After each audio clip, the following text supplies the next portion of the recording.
Dave Molyneux. Eric everybody Anthony. On the Twitch. I'm Eric Anthony. Welcome back, everybody, to the Omniverse Comics Guide podcast. Dave, are you excited for this week's topic? I'm a tad excited. It was funny because I found it a little bit of a challenge. So I wanted to try and choose some books that you generally don't see on these lists, because you always tend to see the same few books. So I've gone. That's the thing. I've gone left field. Oh, surprise, Captain Left Field. I've gone left field. No, that's good. That's good. I appreciate that you did, because I have a few. So our topic for today, everybody, as you can see on the title, if you're watching on YouTube or if maybe you downloaded this episode, you know what the topic's going to be. But officially, Batman. It's a Batman starter kit. How to get into the Dark Knight Detective, everybody's favorite, the most proliferated superhero of all time. If you did want to start reading it, there's way too much to pick. It's probably the most options. Especially now. The amount of Batman that's coming out of DC right now is crazy, which incidentally, none of it makes my list. I'll say that much. Yeah, mine are all older picks. Some a little bit more modern, perhaps, depending on what we go back and forth with, because we want to get something different. Mm-hmm. But it is hard with this character to get people started to not give them the most obvious choices, right? It's almost like sacrilege not to, but it's cool that if you've got some left field stuff, I like that. That's good. Sweet. Who goes first? You go first, because I went first last time, and you're more the DC guy, and it was your idea, wasn't it? Yes. So you go for it. Okay. Dave, I got a lot of books to choose from here. So should I go for some low-hanging fruit, or should I go some left field as well? Do what you want. Go with your heart. Go with my heart. All right. For me, when I was, I'm going to get personal again, but my best friend as a child, his name is Justin. That Superman superpower right there, right there, yeah. That was the reason I fell in love with superheroes. What, the Kenner superpowers figures? The Kenner superpowers, yeah. And then again, this Batman I brought with me on the show. Played a lot with this when that movie came out. And even recently, I had the Joker to match. And even recently, every night before bed, got the Batman toys. But it's time. I mentioned my friend Justin. Get ready. Oh boy, I'm bat ready. Lost my thought. I bring up my friend Justin because he had comic books to go along with the toys as well, and he had this small digest. It was the Untold Tales of Batman. This was the cover of it. I'm sure you've seen it before. I've seen that. Okay. Yeah. Well, this is a nice collection. I'm going to block myself for a second.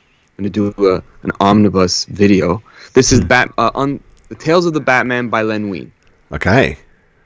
It's almost omnibus size. It's pretty chunky. Is it? It's one of the smaller ones, like a regular standard hardcover. It's a deluxe hardcover. Yes. No. Correction. Hardcover. Right. You're right. Not a deluxe. Okay. But it's in that what do they call it? The trim of all the other hardcovers. Just a standard hardcover. Matt Wagner. Yeah. Yeah, exactly. So a little smaller than your deluxe or an omnibus. He gave me the digest that was called The Untold Tales of Batman. I still have it to this day. And the first of it, I think it was released. It was one of those comics that they released to go with a tape as well. Like, it was such Oh my God, those days. Those days. So like the Man of Steel from John Byrne had that. Came with a tape. Did it? And then I think it did. I remember seeing it at like some of our big box stores here. Did it come with a pencil as well, so you could tighten the tape up from time to time? I'm not sure. Do you remember when you used to have to do that? Attention to that. Yeah. It's going to wind the tape in a bit. It's getting a bit wobbly. Yeah. You don't get that on iTunes, No. The amount of work you had to put in enjoying your media back then, it made you love it. It's like, I had to work hard to listen. I like it. Whether it sucks or not, I like it. But this story, I think, was kind of like, it was pre-Crisis. We should make a episode about Crisis in the DC universe. But it was a publishing time in the early 80s. Let's put it that way. John Byrne did the first issue. and then Jim Aparo finished it with Len Wein. It was like 3 deluxe or 3 longer sized issues, if I remember correctly. I've never. Because I think the first time John Byrne might have drawn a DC character or Batman. Don't quote me. Anyways, long story short, I love this book because it is still kind of, for me, the definitive Batman origin, because a lot of things that you see today are still adapted from this era. Mm-hmm. So, in this, Joe Chill, spoilers, Joe Chill is still the murderer of the Waynes, Thomas and Martha Wayne, but instead of Bruce Wayne directly becoming Batman, this is the version where he's the first Robin. And part of his inspiration for becoming Batman comes from his father dressing up for Halloween as a man bat. Did he walk in on his parents? No, he did not walk in on his parents. That's what disturbed him. This is going strange. This is going in strange territory. But I love this story because it's like a starter kit essentially for Batman. And it gives you a little bit of history of like the Robin mythology, the first time he meets Dick Grayson, where he learns his detective skills from, and then a little bit of the origin of the Joker as the Red Hood. But what's happening in the story is Bruce Wayne is having a nervous breakdown, and his life is always being endangered by bombs that have been implanted in the Batcave. Somebody's figured out that he's Bruce Wayne, and he's just losing his mind about like his fear for what this could mean and who could be behind it. He's so befuddled that he can't understand which one of his villains would have been able to do this to him. So with him having a breakdown, it's forcing him to recall his origin. Okay. So it's all of the things that you may have never heard or never wanted to know about Batman are featured in this book. And I've taken it with me on road trips and at school. Like, it was one of those books that's just torn and tattered, glued together, because I just loved it so much. And it was always that great Batman starter kit, like a little Indiana Jones digest. You know, it has all the secrets in it. It was in black and white. You know, one of those type of books. Uh-huh. So I love that book. I'll always put that up there for maybe like one of my favorite Batman origin stories. I know there's others that are a little bit more dark and gritty and psychological, but for a book of this time, Len Wein was really, I think, ahead of his time. It was a really good book. So you kept taking it to school? Get your hands, was your mum not getting phone calls about like why you were reading comics at the desk? No, not Mrs. Anthony. Mrs. Anthony, Mrs. Anthony. Eric's doing it again. Eric won't stop reading the comic books. We want him to put them down, and he keeps bringing them back in again. I want you to do the Batman voice that you did today. You can keep on the Instagram reel. We've rumbled something here. That was a desperate ploy, wasn't it? That was the good. Batman voice. I liked it. Do you know what it is? I've woken up with a really bad cold, which really helps. But like I used to talk like that all the time to my kid. Go like, yeah, don't worry, let's go. She'd come with me. Like, okay, Robin, you're on my shoulders. Yeah, get on my shoulders. We're gonna go nursery. We're gonna look out for the Joker. I like. How close is your Batman voice to your Sin City? I don't know, because I did the Sin City one off the cuff, and I don't even remember what it sounded like. That was good too. You do a very good gruff American accent. I like it. Thank you. You're too kind. Noir Detective Dave. I am, yeah. So if you got a problem, I'll solve it. So have you heard of this story before? Or is it all new to I've seen it, but I didn't know Byrne did the artwork. So if anything, is going to be the bit that makes me go, I want to get hold of this. I have seen that book as well floating around, the one you've showed, the Len Wein Tales of the Batman. And I kind of hovered on it a couple of years back, and now I'm thinking I'm rebelling because I should have just gone for it and picked it up. I had no idea. I think at that point I wasn't. You say Bellin, I say Bollocks. So it's one of those things that I kind of regret not picking up, but it's probably quite hard to find now. I don't know, unless they reprinted it, which they might. Yeah, they might, and hopefully they do, because what's nice about that collection is that a lot of the issues are in sequence, so there's a good chunk where you're getting like an era of Len Wein writing Batman, and then that story's tied into it. Oh, got you. Elements of what he was doing in the Batman title that he was writing, he kind of refers to it in this little mini series. Okay. So that's cool. Yeah, I would recommend it. I think it's a nice Batman collection. Len Wein is a pretty, obviously a legend, right? That's thrown around loosely, but he's a very established Batman writer. Like, he had a lot of influence on that character at a time where the other DC characters were kind of like whatever. Batman still was something worth reading and following, right? Okay. I think that's my... Yeah. So that's my pick, number one pick. That's a good start. Because it's already got me in trouble now because I'm going to have to add that to a list. Thank you. You're welcome. So I'm gonna pick up my first pick, and it might be a bit of an odd choice. So you've gone with an Earth 1 Batman, so pre-crisis, for all those of you who know exactly what those words mean. We will explain one day. Yeah, I don't need... Yeah. But my first pick is Batman Adventures, which is very... Sorry, I'm going to do a cough. That's a great pick. So Batman Adventures is a series that's kind of set in and around, I think, the rather than being like adaptations of the animated series. It's set in that world. It's set in that continuity. Yep. So I mean, it's very basic art, not in a bad way. Like, it's very simple art. It's accessible for kids. Is it Ty Templeton who drew it? I think it changes. One of the issues, weirdly, is drawn by Byrne, I think, or written by Byrne, and I don't know which yet because we haven't got to it. So I bought these for my daughter. So that's the thing. Like, if you want to get your kid into Batman and you're going, read Death of the Family, like, no, stop it. Like, don't do that to your kid. This is much more accessible. Yeah, if you want to break them, give them that. This is much more accessible stuff. It's largely, at the beginning at least, written by Kelly Puckett. I don't know if Paul Dini writes some of the issues as well, actually. Some of the later ones, I'm not sure. Ty Templeton does the art, at least on this book, but I think there are some other creators on there. So it's Series 1, which is Batman Adventures, is being collected at the end of the year, so you can get these trades. There are 4 of these as Batman Adventures, but they are releasing these 4 in, like you say, omnibus format. So it's great to have a kid-friendly book in a size and weight that no child can actually lift. Thank you, DC. That's yes, a good move. Genius. Yeah, but it means that, like, your kid can't steal your Batman comic, no matter how much they want to. Imagine that kid packing up their stuff. I'm leaving. They get their omnibus. Boom. That's all they can carry with them. Oh, just take this one. 20-pound book. Yeah, God, that's a workout. You end up looking like Bruce Wayne by the end of it. But it's just really accessible stuff. And we've only read like a chunk of these so far, but it's followed up then by Batman and Robin Adventures, I think.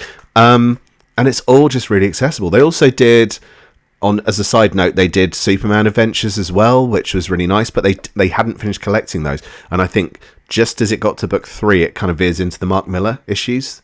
And people were raving about those issues that Mark Millar wrote. I think it's the first time he wrote Superman. When he wasn't that well known. So, like, they had really good creators on these. You know, they're not dumb. It's like everyone raves about the Batman animated series from the 90s. Oh, absolutely. It's close, if not on a par. So yeah, no, that's a great pick. That's a fantastic pick. I'm happy that you sent a shout out to that, because I was thinking to myself, I haven't read those to recommend it. Hopefully that we could mention, because the Batman animated series, again, it's one of those maybe the best starter kit to Batman. Yeah, possibly, and right? It's really, like, adults were reading it. Great. Adults were reading it and recommending it. But if you want your kids to get into comics, and especially get into your big name super characters, I think the Batman and Superman titles were probably better, if you do the comparison, than, say, what Marvel were doing with their Adventures books, which were frankly some of the worst comics I've ever seen, and I don't recommend picking them up. They're not great. There'll probably be some people that love them and have fond memories, but these still stand really well. These have stood the test of time even now. So yeah, I strongly recommend that. That's a great pick. Ty Templeton is a very much revered, respected creator, especially in Toronto, because he has a school here. Oh, is he Canadian? He's from our city. Well, he lives here, and he has a school that a lot of people have attended. People who have become like comic book professionals. They've gone to his school for depending on what it is they're doing. But when he has panels here, he fell sick a few years ago, so he hasn't been out and about to panels. Yeah, I think he's on the recovery, so shout out to him. I don't know the full details, but what I was gonna say is that when he was attending cons regularly, and he would have panels where it would be like explaining a beginner's guide of how a comic book page works, and when the little things that he kind of points out to you, not like the little code of comic book storytelling, for someone like him to be doing a book like that, it's perfect because it really will help a early reader know where to look. Oh, yeah. Because he even says the way buildings are drawn is kind of telling you which direction the story is going in. Like all of these different angles of perspective. That. Yeah, the way he broke it down, I was just like, duh. Like, wow, it makes total sense. Yeah. So, great pick. Shout out to Ty Templeton, who's the artist on those books. And I think that's the series that Harley Quinn makes her first comic book appearance, right? I think you're probably right, because I think it does predate it must do. It must predate the Batman Harley Quinn #1 from No Man's Land. So, I think you're right. I think so. Good pick. Thank you. All right, where do we go? Do we go back into the past? Do we tell more life stories? Okay. I'm going to go... You mentioned it in not this book. You mentioned Death of the Family, the Scott Snyder. Yes. Is that what you're recommending? Okay. I just recently... Or not. At the last Comic-Con that just passed 2 weeks ago. 2 weeks ago? Maybe longer. I'm losing my time. But I recommended this. Death in the Family. Yes. This is Marv Wolfman, Jim Starlin. Does Jim Starlin draw it? No, he writes Jim Starlin doesn't draw it. He writes Death in the Family. Oh, yeah. So, for those who, when I say Jim Starlin, maybe a lot of comic book fans know. But for those who don't know, maybe my mom who's watching, Jim Starlin's the creator of Thanos. Big-time comic book creator, right? Extremely influential. And it's really cool that he's the one who wrote this story, which I remember as a kid seeing images of these covers, these Mike Mignola covers that were like oddly depressing looking, kind of scary, right? And then you come to learn that I didn't realize as a kid, but there was more than one Robin, because, the first one becomes Nightwing. Yeah. And then there's another one who's still sticking around. And to know that the fans voted to kill him. Spoilers. Right, spoilers. But I mean, it's the Most name of the book. It's the name of the book. Right, it's the name of the book. You can see what happens, but it's Fred Kennedy's point when he was on the podcast. He's like, it's how it happens, not just the fact that it happened. Like death of Superman, death of Robin is essentially what this is. It does tell you on the cover, it's how it happens. Everything as well. Yeah. So it's not a total surprise, but you're right. It's how it happens. It's how it happens, and it is very much a 1980s comic. There's still that sort of Saturday morning cartoon. You get away with certain premises that are like, way out there. Yeah. But it's the fact that Batman, I don't know if other than his parents, clearly he's lost people before, but now for him to lose his ward, to lose the person he's trained and has kind of sworn to protect, to see him lose, it was pretty significant at the time. And I think it's one of those. It's a very pivotal book that you can quickly catch up on who Robin is, why he's kind of unlikable. Yeah. But then the way he dies, and what it does to Batman for years. Well, that's the thing. It had lasting impact, and I remember before I started really delving into Batman a few years back, only about 8 years ago, I kind of imagined Batman stories as being, in the comics, being more like the animated series where you pick up a story and you drop it. Like, is there any real continuity? Does it really matter? And it does. And this is possibly one of the first occasions where it's a story that has lasting impact. Yeah, it does. And as we continue our conversation, I kind of set this up to be like an actual starter kit if a person wants to see like how things in the Batman family kind of function and work, and certain, the whole experience of being in that universe, what it could be like. But I feel like you got the Joker in the book, things that are always recalled, whether you've watched perhaps the animated movie, even in the more modern movies. I think in BVS there's a case dedicated to a fallen Robin. Oh, you're right. Yeah, there is. So this thing has very big ramifications in the Batman universe. But I think for a kid, I had my friend's my buddy's son, Jax, was reading on the train back home when he bought it, so he was right into the story immediately. So, and he had questions like, "Well, how did he get here? And how did the Joker manage this?" And it was cool. It is kind of silly, isn't it? It is kind of silly, but it's just it is of the time. One of the things, though, I think that was good, because you're saying about the impact of it on the page, but it was also off the page, like, because I think it's one of the first times that they asked the fans to vote on the outcome of the story. Yes, and I think they'd almost. Well, they just assumed that they knew what the answer would be, and they were shocked when it was the opposite. Because they literally said, we didn't realise how bloodthirsty our fans are. And when you bear in mind as well, that was largely younger readers at that time. It tended not to be 40-plus-year-old men, in theory. I mean, there obviously were. True. There was a range, but it was, more of a mix, younger readers. This was one of those turning of the tide moments, because I think it's not too far, or maybe around the same time as like The Watchmen, and books were starting to get a little bit more like deconstructing characters. Let's see them lose. Yeah. Let's see them suffer a little bit.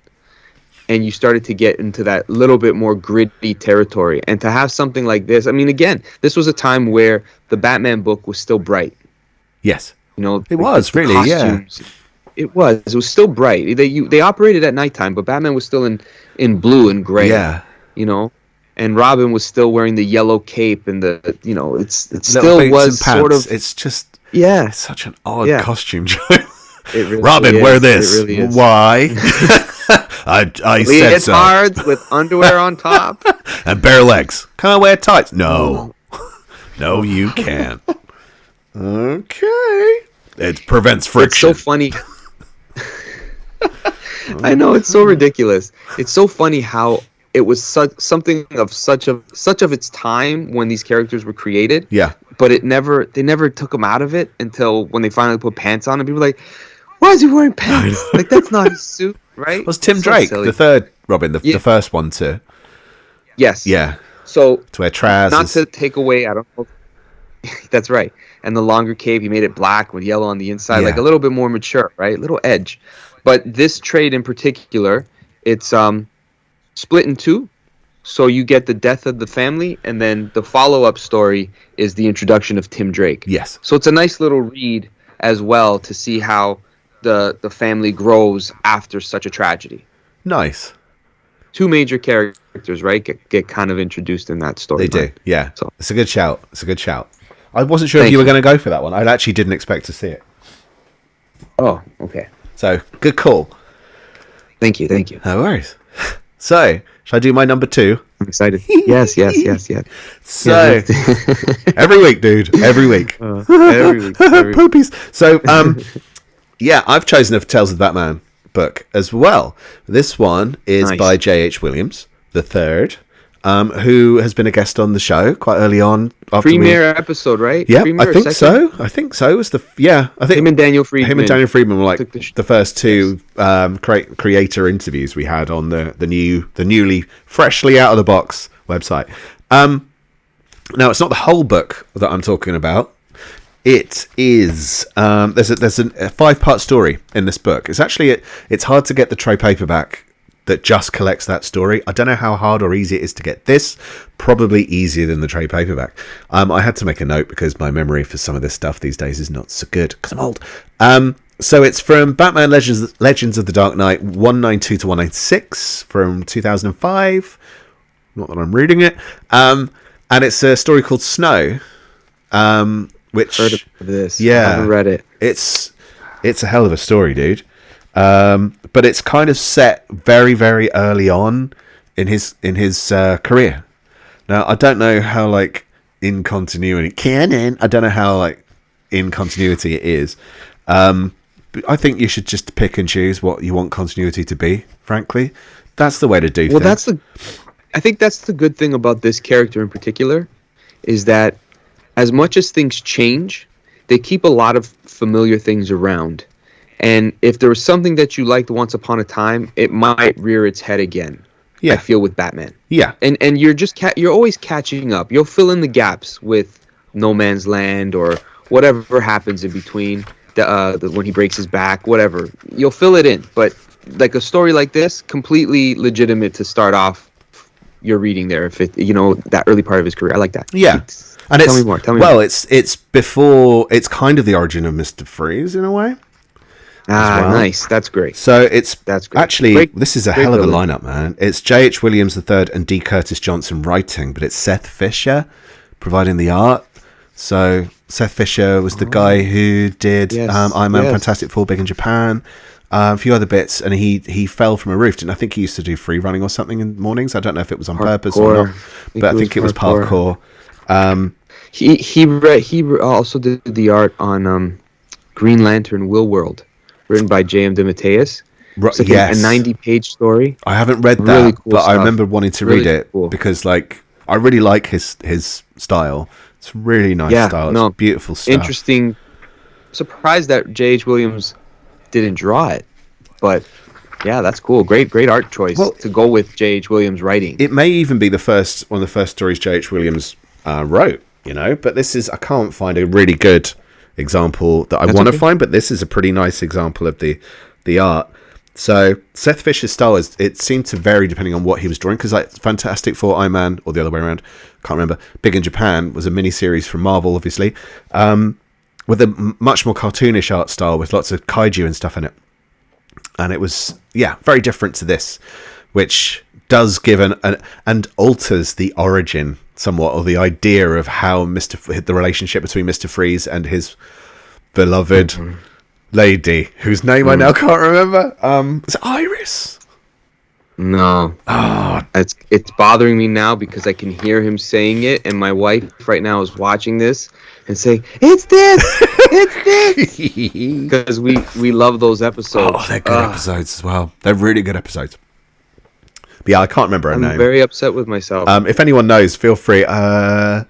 Please tell us. So we do have some people who are commenting instantly, but we will pick those comments up in the break and answer some questions. So if you've got any questions or you want to chip in and tell us what we can't remember, feel free. Nora. That's Nora. It. Nora. Is it? That's her name. Oh, yes. Weird. Nora. Yeah, I remember now. Nora. I wouldn't have got there. Yeah. Thank goodness. But yeah, I just saw her picture and I remembered what it was. Nora. It's funny how that came back to me. Yeah. So it's a early days take, and like an untold tale. I think that was back when Legends of the Dark Knight.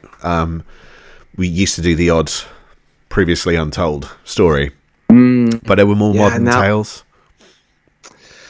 Something just came to me from that series, a story that escaped me while I was thinking up my list, but maybe we could do it in our alternates. Okay. That's fine. It's okay. All right. Yeah, good call. Thank you. I like how it jogged my memory. J.H. Williams, Batman, that's a good pick. Yeah. But have you read that entire, you said yeah. Right? No, I've read the whole book, yeah. Okay. It kind of breaks even. The stuff from Grant Morrison? The Grant Morrison stuff is in there, right? As well, right? No, I'd need to double check. I think there's a couple of the 668, 669 of Batman, which I think were the Grant Morrison issues. I think so, yeah. But there's quite the Black Glove or something like that. Yeah, I think so. I can't remember now off the top of my head, but like there's stories from all over time, like 1996 up to 2007. So it's all over, and some of it's his writing, some of it's his art. So, but it's a really nice book, and I'm really happy with it. Can't remember what I gave it overall as a rating, but it's worth picking up just for that story alone. Yeah, those early years. Oh man, there's just so many things to pick that I feel we should have 10. I could have 10. We'll do another one. We'll just do another one. Okay. Hold on to your spares if you don't end up using them. Yeah, you know what it is? I think you're right though, because most lists will have the this one, like it's so obvious, right? Yeah. So it's good to kind of do the left field thing. I don't want to take the piss out of an obvious one in case you've got it on your list. That's okay. Go like, yeah, some people only do this, isn't it? And then I'm just gonna do this one. I'm sorry. No, that's okay. That's okay. I don't have it on me. I've shared this theory before, not theory, but like this reading order. I don't know if you have it behind you, but if you can show people Jim Lee, Jeff Loeb, Hush, that would be helpful. I was literally going to say Hush on that. Did you have that on your list? No, I was literally going like, everyone always goes Hush. Like, oh, Dave, you're a prick. Sorry, hang on 1 second. You keep talking and I'll grab it. Okay.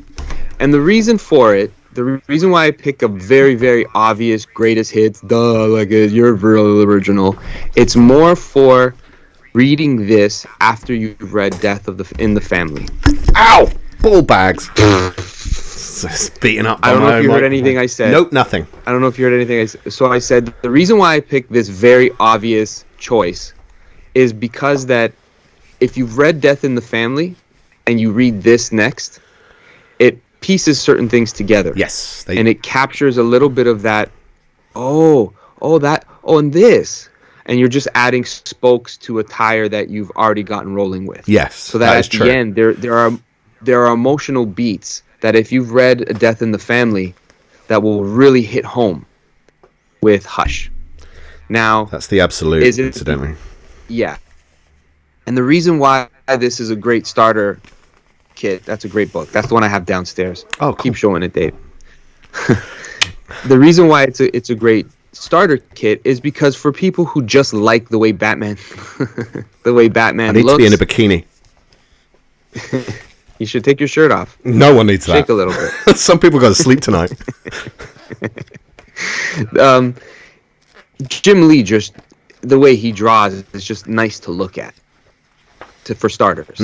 So I think for a person getting into comics, Batman as a starter kit, just that artwork to look at and the easy to follow storylines of Jeff Loeb, which are kind of like movie ready. And I think there's elements of this book that if you've seen the recent Batman movie with Robert Pattinson, there's elements in here that will remind you, like, look at that, like, it's terrifying, but you can't take your eyes off of it. Yeah, I think there's elements of the recent movie that come from this book. Yeah, it's just gorgeous. The covers are awesome, man. Yeah, the covers, the moments that just the Jim Lee art in it, the little details.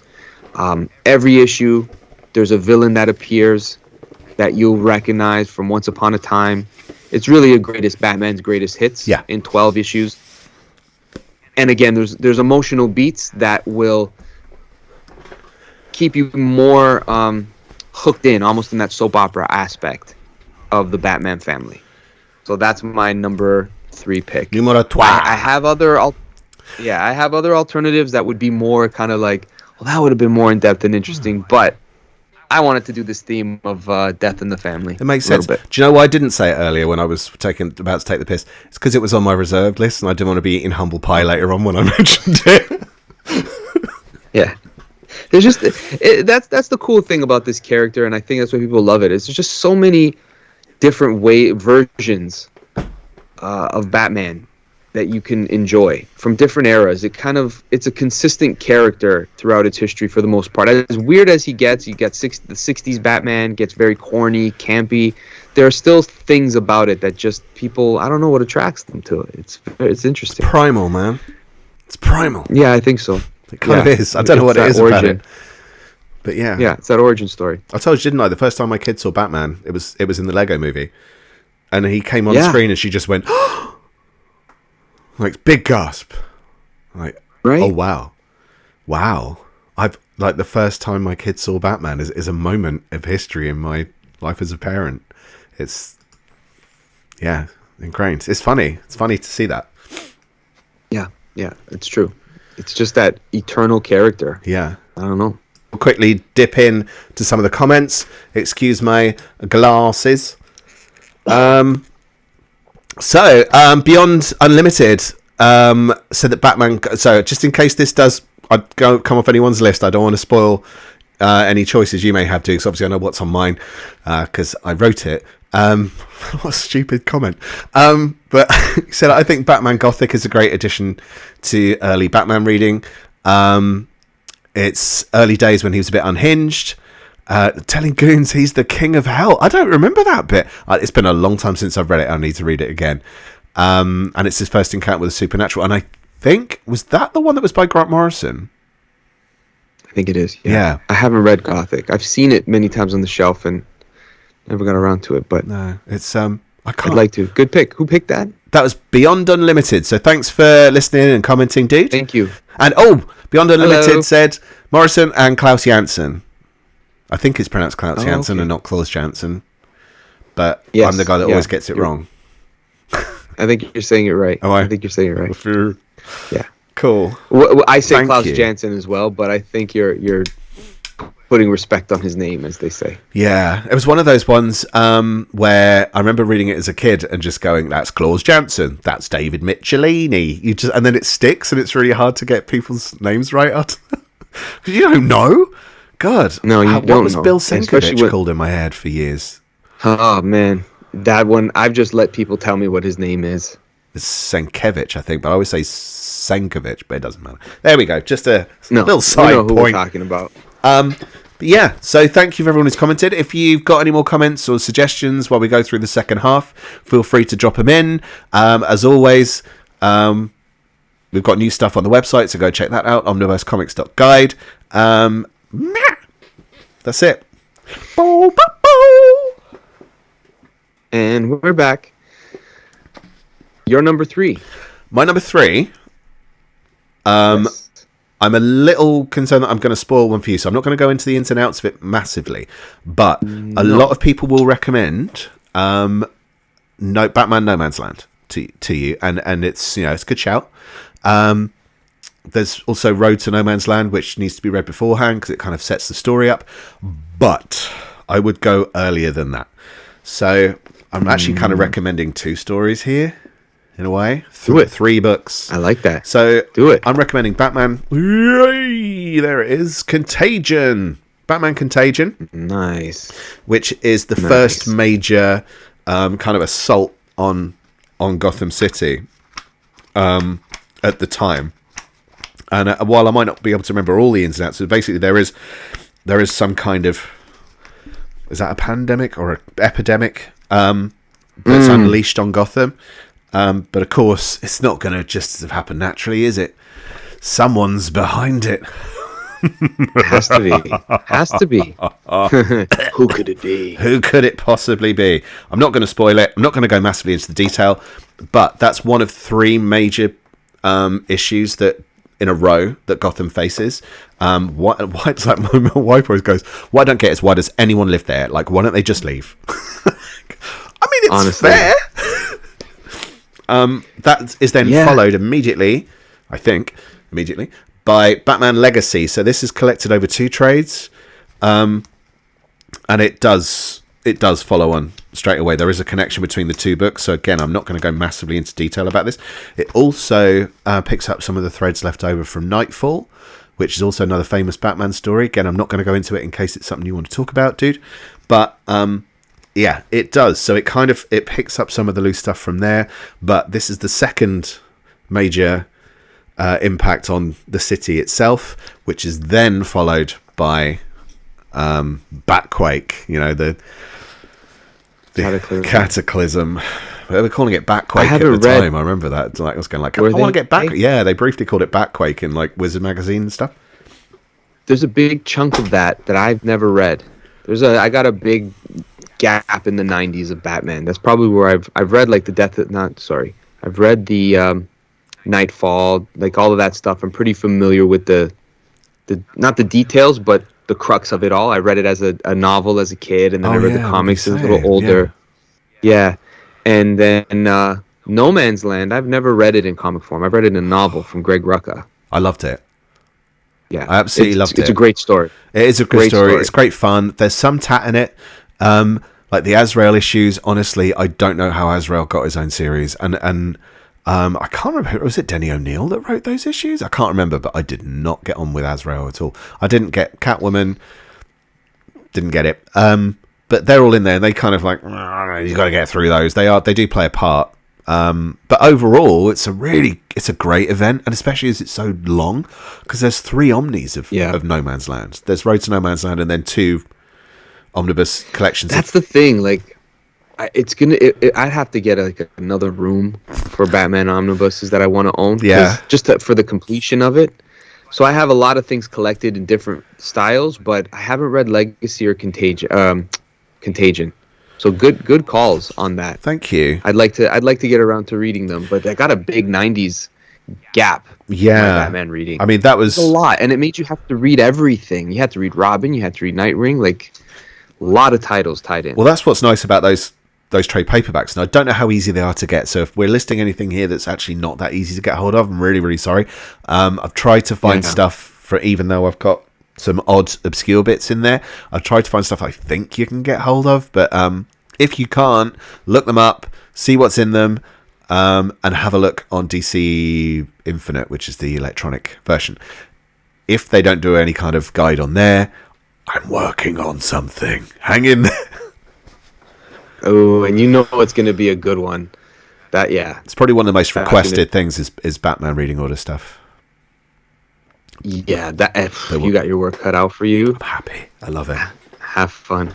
I know you do. I can tell by the list when I use them in the Book of the Month Club. I said he enjoyed doing this because it's done so thoroughly. I'm like, he had fun making sure that this is correct. Being a huge nerd. What a nerd. Nerd. Yeah, it's nerdy shit. All right, I got a theme, so I'm sticking to it. I've gone this far. Got to do it. And the reason why I feel I kind of swear by you trying to look at my book. Yeah, I kind of swear by the starter kit is because it was something I did to help get my wife into reading comics in a way. It was like, next, I need the next one. So, Under the Hood. We're getting darker. Ooh, this is Judd Winnick and Doug Mahnke. I love Doug Mahnke art. Yeah, me too. Judd Winnick. I personally feel this story is superior than the one I recommended last, as far as like a narrative. Yeah. And again, the 3 stories that I've recommended so far, if you put those 3 together, you're kind of getting, kind of like a trilogy. You're getting button ends of a story, and there's some of the ways it comes about plot wise in comic book storytelling. There's cheats. Some of it is kind of like, really, that's the way we're going to go about getting around this sort of thing. But it's the interaction with the characters. It's the interaction with Batman and his family. The guilt that he carries on with him, even though he's always in control, even though he's always even keel when it comes to using his power. It's like, he's like, I'm Batman. Everything is calculated, Alfred. It's always that. And even when there's chaos, he finds a way to outsmart. What's so funny, Dave? By Batman. I never hear you do impressions. I was just so surprised. My wife tells me all the time. She goes, "You got to do more to do the Batman voice, do impressions. Dude. Seriously, you're oversharing tonight." No. You always take it there, and I'm not ready because I'm like, kids are probably watching. Don't take it there. Is that what she says? No, that's not what she says. That's what I'm saying to you. Oh, right. Sorry. Yeah. So again, it's that those moments that he has with his adopted children, the way they feel sometimes about each other. I love that exploration of the family, and I think. What now? I'm reading the comments. I'm reading the comments, dude. You carry on. You're doing well. Okay. I can see the comments. I know, it's fun. Yeah. Under the Hood. I put that under there up there with under there. Up there. Putting it up there is with sorry, nothing. Yeah. Okay, Dave, I think I'm done with my pick. Did you want to explain what it's about? Kind of without I should, but I don't want to spoil it, but clearly Death in the Family is self-explanatory. Yeah. Hush, again, makes references to things that happen in Death of the Family and Jason Todd, who is the Robin that is murdered. And then this one, Jason Todd seems to have returned. I'll say that much. Spoilers. It's in the artwork. It's coming out in deluxe format later in the year as well. This is one of those stories that, again, is a lot of people know whether they've read comics or not because they made a really, really great animation adaptation. Yeah. In the DC cartoon universe, if you will. Almost good enough to put in a theater, I felt. It was really excellent. And it made me emotional at the end when you see Batman thinking back to his, those first moments with Jason Todd, and that sort of those questions that every Batman fan asks. Why doesn't he just do what needs to be done? And at what point will he crack his code for something justifiable? Yeah. And losing a child to a madman who is just out to torture you seems like the most justifiable reason to get rid of him. No matter how peaceful and I don't know what the right word would be, but that sort of being in control. Like, this is come on, dude. Why didn't you do right by Jason? And it's explored here. Nice. It's really cool to see Batman face a villain that he's trained. Right? Yeah. I have read it, but it was a long time ago. But they're releasing it in deluxe format, but it's not just that book. So I don't know if they're releasing like the Lost Years as well, which was a mini series, I think. But it's bigger than that book, the deluxe edition that's coming out later in the year. I'm not sure if they've gone into what's in there. Yes. Majiro also mentions that the eulogy speech is really, really good. I think there's a great bit also in Robot Chicken about superheroes dying. I don't know if I've seen that. I have seen some of the DC special stuff. One of my favourite bits in the Robot Chicken DC specials is when Martian Manhunter goes, "Oh no, fire, my one weakness." And Batman goes, "Fire is everyone's weakness." That's so true. That makes sense, actually. Yeah. So, it's not that bad of a weakness when you think about it. It's just normal. What other feedback are we getting in the comments? I will go into some. Oh wow! I will go into some towards the end, so we don't veer too off topic. Okay. Yeah. Thank you for the comments, everybody. Yeah, Dave, keep them coming. Number 4. My number 4 pick for tonight is a bit of an odd. This is another of my left field choices, but it just snuck. So this is Superman, Batman, World's Finest. Good pick. So that's a good pick. Yeah, it's a fun book. It's technically, it could be out of continuity or it could be in continuity. It's a lot of things that I did read to kind of figure out what I need to pick up next didn't mention it, but I remember seeing it in the solicits back in 1990 or whenever it originally came out. So I think it was a 3-issue mini of like prestige format, chunkier books. But yeah, so it's by Dave Gibbons and Steve Rude, and it's kind of got a somewhere between Earth 1 and post-crisis feel, not to get into that again. So it could be either. So it's Batman and Superman teaming up, in theory, as allies properly for the first time. I mean, because they did team up in Man of Steel. I think it was issue 3 or 4 against Magpie, which frankly was... Yeah, that's right. Magpie? That's right. Really? One appearance. That was like one appearance, right? But she came back in a Legends. She came back. Yeah, at least once. I can't. That's all I can remember. Yes. But yeah, I mean, this pits your World's Finest, because they weren't generally called World's Finest a lot after this. I think when they had, I know it was bad. Like her look was ridiculous as well, because she had like it was so bad. It was so bad. She was like as if my dad had been electrocuted, like with the bald bits and the. Yeah, well, I've never electrocuted my dad just to find out. You can't prove it. There was just that one day I was sneaking up. But yeah, it's got that Steve Rude art, which is just, there's a kind of classic style to it. It kind of looks somewhere between Paul Smith and Darwin Cook, which might not be a good explanation. No, that's a good explanation. Yeah, it's that more, it's a cleaner look. It almost goes a little bit more in line with somewhat of the style of what they did in the animated series. Yeah, it's not. There you go. That's the artwork from some of the artwork. See, Batman's got that kind of a look that you don't see in many other places, and Superman's very classically square-jawed. Yes. Yeah, it's a fun book. It's not going to change the world, but in terms of an entry-level story, it's seeing the world's finest, those two big-name characters together at around about a time when you weren't seeing them together, because they had World's Finest running for about 300 issues, I think, before Crisis on Infinite Earths happened. So they were monthly. They were teaming up pretty much monthly. Yeah.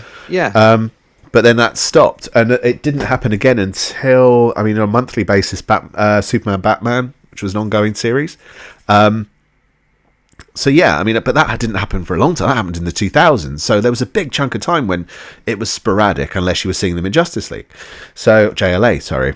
So yeah, it's a fun story. It's upbeat. It's got some darker elements here and there, but for the most part, it's just a really accessible book, and it's just a really nice story, and it's got a little tongue-in-cheekness to it, but it's just a fun superhero book, man. It's just a really accessible story. So yeah, if you can find it, nab it, because it's a nice one to have on the shelf. And this version as well is deluxe, like I say, so it's your oversized format.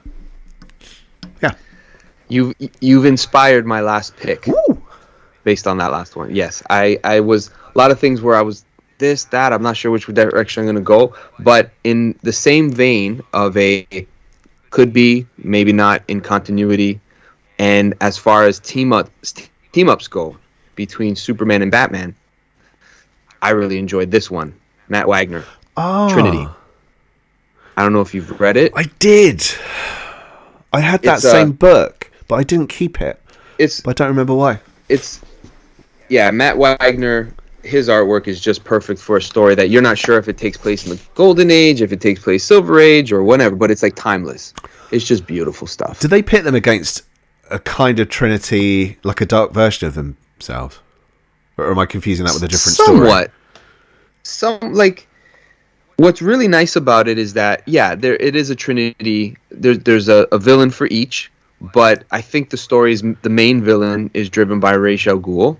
Okay. And it's essentially a story where the three of them encounter each other for the first time as a team. Right. And they're all trying to get a feel for this person, that person with this person, what all their dynamics are going to be, and how there's some really good banter. I think like a rooftop scene where they all meet Wonder Woman together, like that first time the three of them are in the same space, right, as it were. And I think it's one of those really fun books. If I was hoping this is what you would get out of a BVS, if they were going to do something that introduced all of these characters and kind of perhaps pitted them against each other, but then forced them to team up because they realized that they're on the same side. Yeah. But it's done with a little bit of, it's a very classy book, The Trinity by Matt Wagner. It's just the way that he draws. It's got a classic feel, and it does justice. Meh. No pun intended.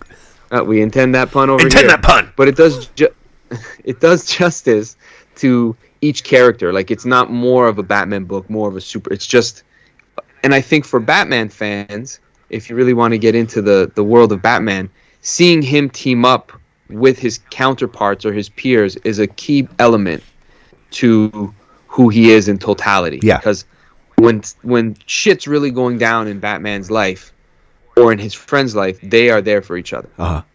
When they show up in each other's life, it's a key moment, right? Yeah. So to see kind of like a story where what it was like when they first encountered each other, it's a lot of fun. And it gives you a little bit of, I like seeing how the other thinks of the other in each other's company, like when they have those little dialogue, not thought balloons anymore, but the little captions at the top. Yeah.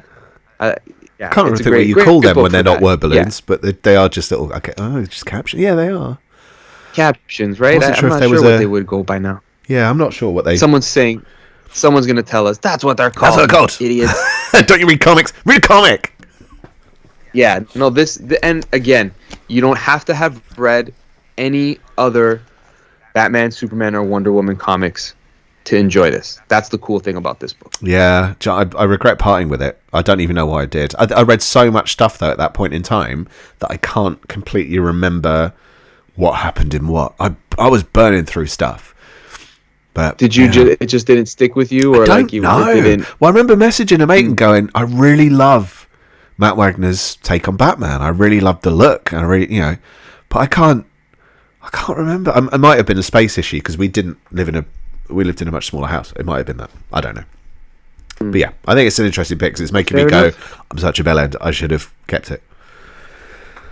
Buttocks. I like that it makes you laugh every single time. I know. Ridiculous. All right, you're number 5. Now, how far left are we going? For all of my yammering on about don't pick all the obvious stuff. Don't pick. I'm going to pick one of the most obvious choices to finish up because I'm going to pick it with you.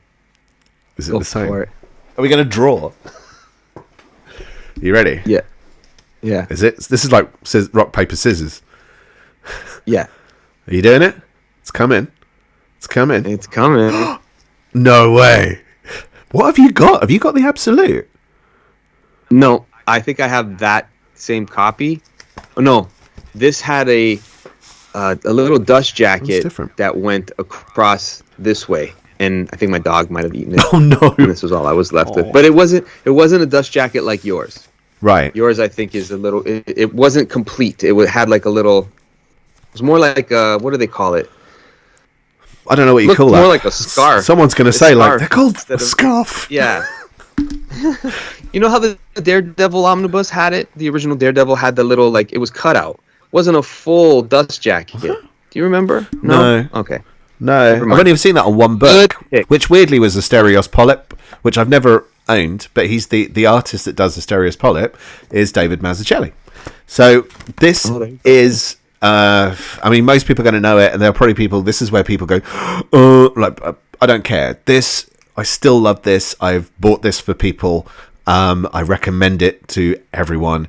It is the origin of Batman. It's the early days of Batman. Basically, it's not necessarily origin. It's there is obviously it goes into that. Yeah, but it is the early days of Batman. It's year 1. It's the beginning. It's how he first starts going. He goes from like a bloke in a woolly hat and a black jacket to being a bloke dressed as a rodent with wings. But a lot of it, most of it, the story revolves around Jim Gordon. It's how he comes to Gotham at the same time and how that impacts his life. And that really makes it. So it's written by Frank Miller, who most people know for Dark Knight Returns and is around on Daredevil. And this, frankly, because it is one of the most praised Batman stories.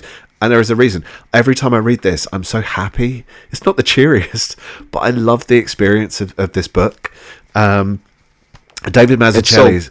It's so good. And it's got that gothic feel. And again, there's that much more. Let me find a good example. There's that much simpler art style. It's probably not far off what he was doing on Born Again. I think some of Born Again's got some grit in it, almost more grit in a way. Let me find a page that's not just people talking. There seems to be a lot of people talking. I can only find covers now, but we'll go with it. It's such a brilliant book. Yeah, that's how Batman looks in it. It's so good, and it's 4 issues. It's like one of the most accessible things in the world. It's not heavy to get into. No. You see familiar names and characters. You see a Selena Kyle in there, so you get a little bit of origin for her to a degree. It's just so good. I literally can't praise it enough. So yeah, it's not an obscure. I've done a few left field, but seriously, if I left this out, I would hate myself for it. So I felt the same. Batman Year One. I was like, good. I'm so happy you picked it, and I think people watching or who will watch this will be like, oh, thank God they picked it, because it's not hyperbole to say that it is one of the must-own books in life. Yeah, I'd go with that. No, it really is. If you're gonna read one Batman book in your life, you won't go. I can't imagine someone reading that and being like, "This sucks." Yeah.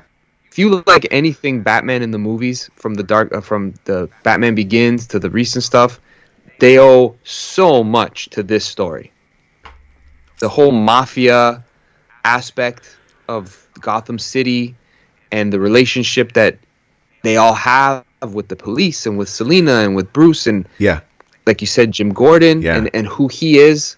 Like he's not the Jim Gordon from the 1966 show who just sits in his office and looks at a red phone. Yeah. This is a guy with problems. This is a guy trying to really keep his integrity while finding himself lose his integrity. It's so good. It's also when they kind of start to, their lives converge. It really provides that origin, not just for Batman, but and it was the first kind of post-crisis origin, I think, as well. So, it's just it's beautiful. Yes, it was. I can't shut up about it, so I'm gonna because otherwise it gets boring. But yes, that's my number 5 for tonight.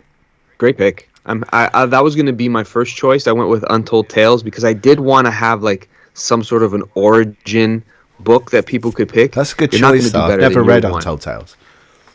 It's a lot of fun, and I would put it up there with like origin stories of Batman that I really enjoy. It's not year one, because year one is something, it's in a class of its own as far as comic book creating goes, right? Yeah. It's often rated in the top 5 all-time graphic novels. I know we don't like that term, Dave, but it reads like one. If you're going to have a book that's just a book, a graphic storytelling, those 4 issues are pretty flawless. Oh yeah, pretty totally. Flawless. Yeah. David Mazzucchelli is just he's a master artist, so great storyteller. Yeah. 2 great storytellers in one story. Yeah, it's brilliant. Good pick. I'm happy you picked it. Oh, cool. Thanks, man. Go ahead. I was going to say, before we have a look at some of the comments, did you want to mention your side pick, or do you want to save it to next time? Are we going to do another Batman starter? We could do another one day if you want to. Maybe not for a little while, but we could do. So you can save it if you want. I'll share one. I'll share one because you mentioned it before, while we were talking. And personally, for me, when I got back into comics, this was a great primer for me to want to continue like exploring things that feed out of it, because it did feature. One second, everybody. We got a lot of books in our shelves, and a lot of books are piled on top of books. It looks like I'm doing something else. But you've got a filthy mind. Here we go. Got it. I love this book. I've never read it. You mentioned it. I've never read it. I've got it on the shelf. I've got volumes 1 and 2 on the shelf, but I've not hit that point yet. So there's probably tons of stories. If we did another one of these, I'd be able to recommend a whole load more. It's just so much fun, these books, because it's the brightness of Superman. All their villains are in it. They've made animated movies of it. This is Ed McGuinness art. Then you get into the Supergirl storyline, the return of Kara Zor-El. Is that her name? Kara Zor-El, I think so, yeah. Yes. And then that story continues with the late but very dearly beloved Michael Turner doing the art in it. Again, artwork that is like, you make toys out of it. They obviously did. Like, this is a cool Batman. I don't know if you can see that. I can't quite. My eyesight is terrible though, so... No, it's hard to see it here. Oh, I think so, yeah. Coming out of the water? Yeah. Yeah. Ton of fun. Just a ton of fun. I remember, again, this was another book for my wife when I was buying comics again, and I started to buy trades. I was just, here, read this. You're going to have fun. Read this. You're going to have... So she would be like, where's the next one? They didn't release it. We're caught up. No, like, what? They stopped, no, partway through. No, it was just that we had caught up to the issues that had been printed.